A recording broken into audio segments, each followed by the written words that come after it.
ቃል ስሚኝ እንጂ በጣም ነው የተሰማኝ እንድትሰሚኝ ይፈልጋል አንደኛ በጠዋት መደወሏ ይበቃል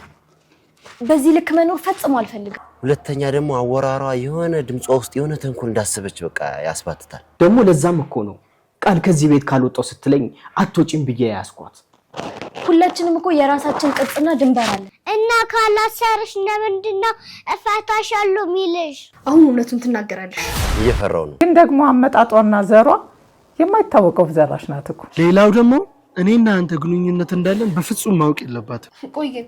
ቡና ባፈላና ቤት ባስተካከል ምን ችግር አለው ማለት ይሄን ያህል ደግሞ ኬት ያመጣሽው ነው ይሄ ደርሶ ፈላጭ ቆራጭ መሆን ፍቅር እኮ የስጋዬን ሳይሆን የልቦናዬን ነው የሚያሰውረው ለዛ ነው ያፈቀረ ሰው ሁሉ ሰዓቱን እያየ የሚገባው እዚህ ቤት ውስጥ